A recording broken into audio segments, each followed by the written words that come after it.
वालेकुम, मेरा नाम डॉक्टर अमरीन फ़रहान है। मैं एफसीपीएस कंसल्टेंट ऑर्थोपेडिक सर्जन हूँ और आज का मेरा जो टॉपिक ऑफ डिस्कशन है वो रीजनरेटिव ऑर्थोपेडिक्स है। रीजनरेटिव ऑर्थोपेडिक्स एक लेटेस्ट टेक्नोलॉजी है जो एडवांसमेंट्स मेडिकल की फील्ड्स में ऑर्थोपेडिक की फील्ड में हो रही हैं। उसमें से एक एडवांसमेंट है जिसके बारे में आज मैं बात करूँगी। और ये जितनी भी लेटेस्ट टेक्नोलॉजीज़ आ रही हैं बहुत एडवांस्ड हैं और इसके बहुत अच्छे रिजल्ट्स हैं। रीजनरेटिव को अगर हम समझना चाहें तो मैं आपको सिंपल वर्ड्स में यही समझा सकती हूँ कि जिस तरह अगर हमें हमारी बॉडी में नेचुरल हीलिंग होती है, अगर हमें कोई इंजरी होती है तो उसमें एक बॉडी के अंदर रिपेयर की यानी कि हीलिंग की ताकत मौजूद होती है। बचपन से लेकर बुढ़ापे तक हमारी बॉडी में छोटी मोटी बहुत सारी चोटें लगती हैं जिनको बॉडी खुद से हील कर रही होती है और एक नॉर्मल लाइफ में एक इंसान को बहुत मर्तबा इंजरीज़ होती हैं और वो खुद से रिपेयर भी हो जाती हैं।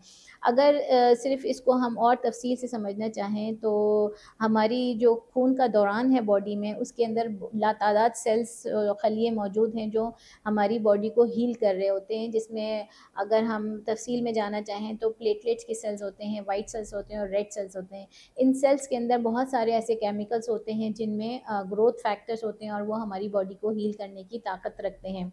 जिस तरह अगर हमें कहीं कट आ जाता है स्किन पे तो वहाँ पे हम देखते हैं कि 1-2 दिन में वहाँ पे सूजन आ जाती है, वहाँ पे एक क्लॉट बन जाता है। वो सूजन और क्लॉट के अंदर क्या होता है, उसमें बहुत सारे प्लेटलेट्स होते हैं, व्हाइट सेल्स होते हैं और स्टेम सेल्स होते हैं। ये स्टेम सेल्स और प्लेटलेट सेल्स ऐसे सेल्स हैं जिनमें ग्रोथ फैक्टर्स होते हैं। उसमें ग्रोथ फैक्टर्स कुछ केमिकल्स हैं जो वहाँ पे रिलीज़ होते हैं और उसके ज़रिए वो स्किन आहिस्ता-आहिस्ता रिपेयर होना शुरू होती है और 4-5 दिन में हमारी नई स्किन बन जाती है।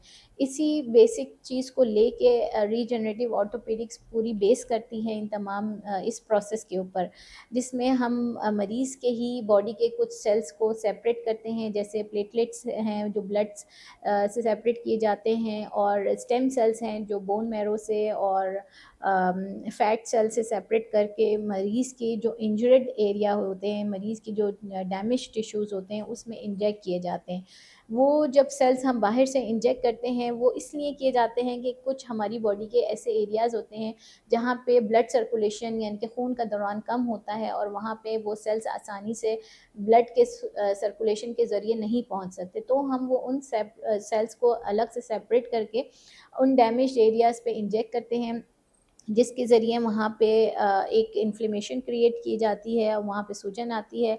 मल्टीपल पॉइंट्स पे जब इंजेक्ट होता है तो वो डैमेज्ड एरिया आहिस्ता-आहिस्ता रिपेयर होना शुरू हो जाता है।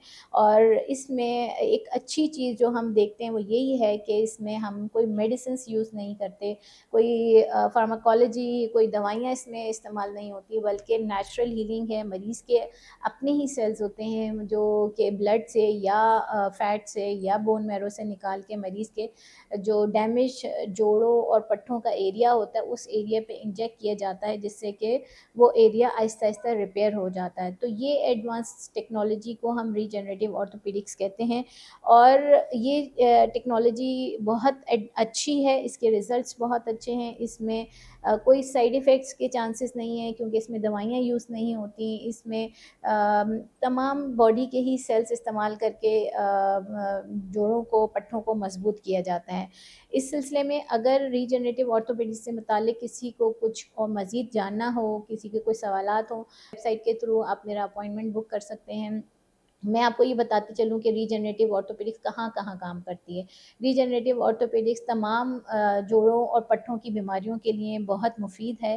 गर्दन के पुराने दर्द हों, कमर के पुराने दर्द हों, शोल्डर्स कंधों का जोड़ों का मसला हो, घुटनों का आर्थराइटिस हो, स्पोर्ट्स इंजरीज़ जिसमें स्पोर्ट्स के दौरान जो लिगामेंट्स और टेंडन्स डैमेज होते हैं, इन तमाम एरियाज़ पे हम रीजनरेटिव ऑर्थोपेडिक्स के ज़रिए हीलिंग करवा सकते हैं विदाउट एनी सर्जरी और विदाउट एनी मेडिसिन। मरीज़ के ही सेल्स इस्तेमाल करके उस डैमेज टिश्यू को रिपेयर किए जा सकते हैं और आप अपनी नॉर्मल एक्टिविटीज़ की तरफ वापस आ सकते हैं। और इस ट्रीटमेंट से फ़ायदा उठाने के लिए आप मुझसे रब्ता कर सकते हैं। वेबसाइट के थ्रू आप मुझसे बिल्कुल रब्ता करें, मेरी ओपीडी में विज़िट कर सकते हैं। इसका तरीका यही होता है कि हम मरीज़ की कंडीशन देख के उसको ट्रीटमेंट सजेस्ट करते हैं। बहुत सारी ट्रीटमेंट्स अवेलेबल हैं, किसको किस ट्रीटमेंट की ज़रूरत